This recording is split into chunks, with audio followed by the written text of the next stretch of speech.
News. Health Minister Dr. Vardhan has expressed concern over corruption in the Medical Council of India, reacting to recent media reports on the issue. The minister spoke exclusively to NDTV and said a special panel was being set up to probe the issue. Well, for more on that story, let's now go across to my colleague Siddharth Pandey, who in fact spoke to the Health Minister.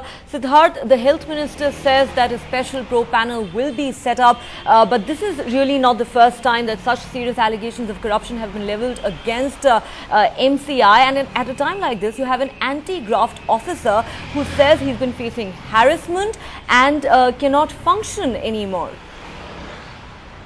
Well, that's right, and what's really worrying is that this particular officer was put there by the last government particularly to go and probe the kind of allegations, serious allegations of corruption that exist in the MCI.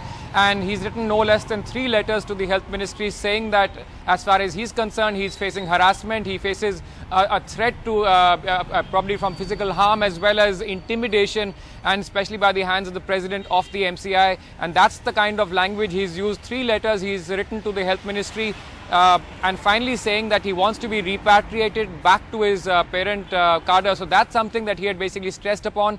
After which, of course, the Health Ministry started the proceeding to send him back.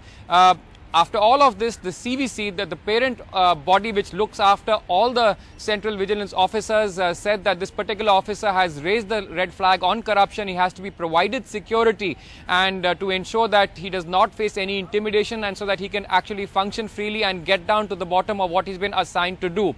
Just a short while back, I actually caught up with the Health Minister, and this is what he had to say. You see, the fellow wrote to the ministry 3 times in succession. Once it was in the month of April, then he wrote again in August, and then he wrote again in October. And every time in his letter to the ministry, he had requested that he should be repatriated to his parent department. And he certainly said that he is being harassed by some officials, etc. in the Medical Council of India. So since it was a request by him, which he pursued quite actively when he writes 3 letters to the ministry, we had no other alternative except to accede to his request. That we did, and we have sent his request to the DOPT for further processing.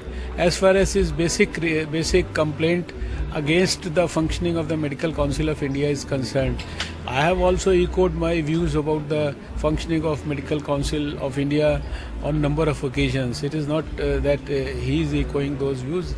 A lot of people in this country echo their views like this. And I was the first one who, after having taken charge as the Health Minister of the country, has appointed a very high-powered committee of very dignified and educated professionals under the leadership of Professor Ranjit Rai Chaudhary, who have been working very hard, tirelessly for last 4 months to basically give us suggestions about how we can improve the functioning of MCI, how we can revisit the MCI Act of 1956, and maybe if necessary come out with a new proposal of a new act which will, I think, take care of all those ailing, you can say, issues of the Medical Council of India.